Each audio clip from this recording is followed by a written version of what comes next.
What's up everyone, welcome back. Patrick here, and in this video we're going to do an example where we have to find this limit here. Notice that it's a trig limit, has this trig function here. The limit as x approaches 0 of sine of mx over nx, where m and n are just some kind of real number. Think of them as just some kind of constant.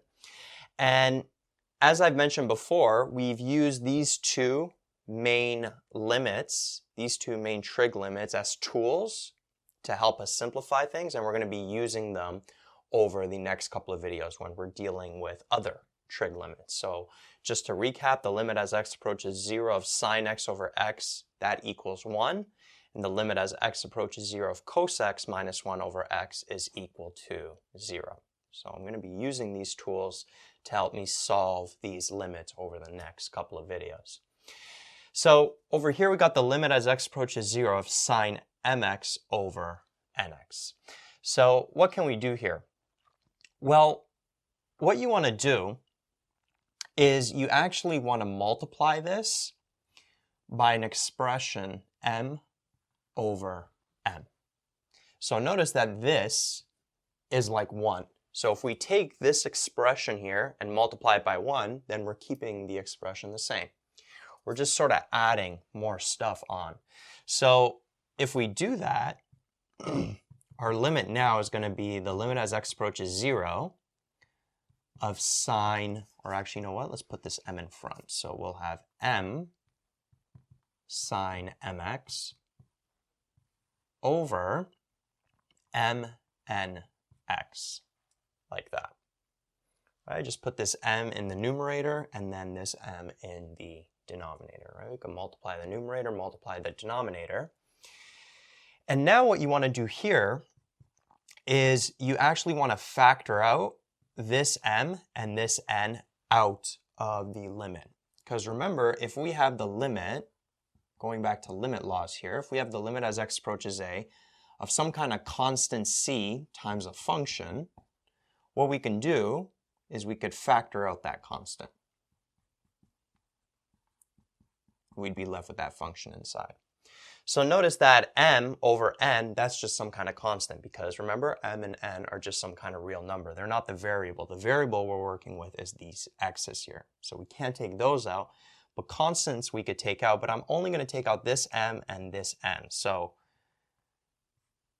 it would be m over n times the limit as x approaches 0 of sine of mx over mx, because this m and this x stayed within the limit.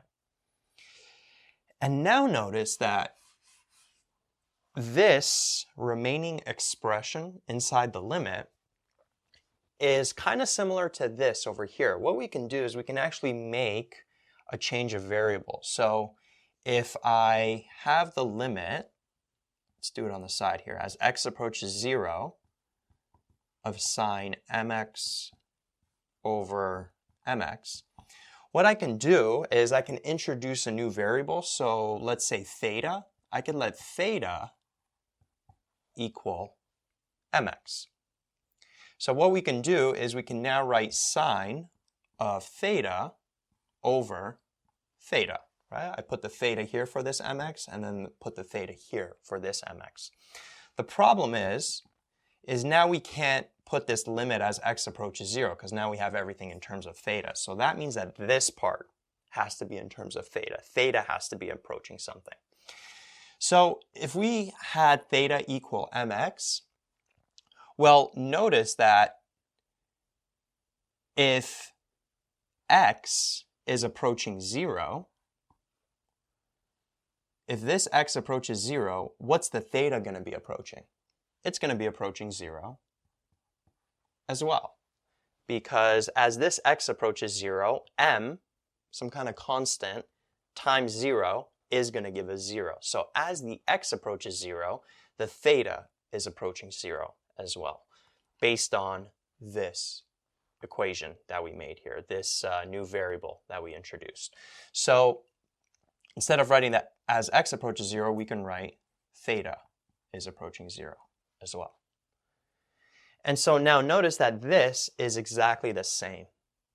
as that, right? It doesn't matter what variable you use here. We can easily write this as theta approaches 0, and this could be theta, and then this could be theta, right? It doesn't have to be an x. We could use a, we could use b, we could use any variable we want, as long as this variable is the same as those. It's always going to equal 1. So this limit here equals 1. Right? So bringing that word back here, just to make it look a little nicer, what we can do is change this to this. We'll have the limit as theta approaches 0. We're doing that change of variable of sine theta over theta. And then this we know is equal to 1. So 1 times m over n, right? This is going towards 1. That's just going to equal m over n. And so that is the answer for this limit here. And so whenever you see a limit in this sort of format with actual numbers, this is always going to be the result, and you can always use this work. So for example, let's say that we had, let me put a line here. Let's say that we had the limit as x approaches 0 of sine, let's say 4x over 3x. Well, notice that this m is the 4 now, and then this n is this 3. So we know that our final result is going to be 4 over 3. And to show our work, we just have to go through these steps. So we would multiply this by the m over m. Remember, the m is 4, so we'd multiply this by 4 over 4, like that. So we'd have the limit as x approaches 0 of 4 sine 4x over this 4 and this 3. I'm not going to multiply together yet. I'm going to keep them separate. And then what I'm going to do is I'm going to factor out the 4 over 3 from this limit. So we'll have 4 over 3, the limit as x approaches 0 of sine 4x over 4x, like that. And then we could do a change of variable, so we could let theta equal 4x. And as x approaches 0 here, that means theta is going to be approaching 0 as well. So we could do a change of variable. We have 4 over 3, limit theta approaches 0 of sine theta over theta. And we know this, according to that tool that we're using, it's equal to 1. So we get 4 over 3. So whenever you get this kind of format for a limit with these constants here, some kind of constants, the result is always going to be m over n. So you already know, like, let's say this was like 10x inside the bracket over 3x. The result would be 10 over 3. You also want to be on the lookout for when the x is, let's say, by itself. It means there's like an imaginary 1 in front. So the answer for this would end up just being 4 over 1, which would be 4. So if the limit was given like this and there was just like an x here, right, there would be no 3. There would be no 3. We would just be factoring out this 4. And then you would end up with this same result. So you'd end up with this, just this 4 outside. There'd be a 1 here. You also want to look out for, let's say that the x is by itself here. And let's say we have a constant here, like a 3. What would happen if it was sine x over 3x? Well, this one's actually really easy because all you have to do is factor out the 3 in the denominator. So we would factor out a 1 over 3. And then we'd have the limit as x approaches 0 of sine x over x.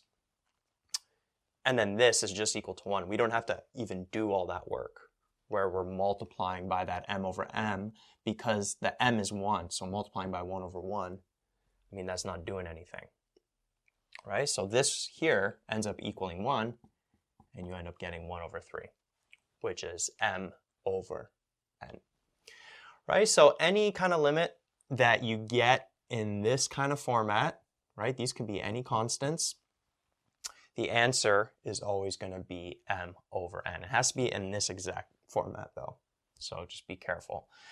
Now this result I'm actually going to be using in the next couple of examples. So I'm actually going to add this to our toolbox, quote unquote. So I'm going to say the limit as x approaches 0 of sine mx over nx is always going to equal m over n.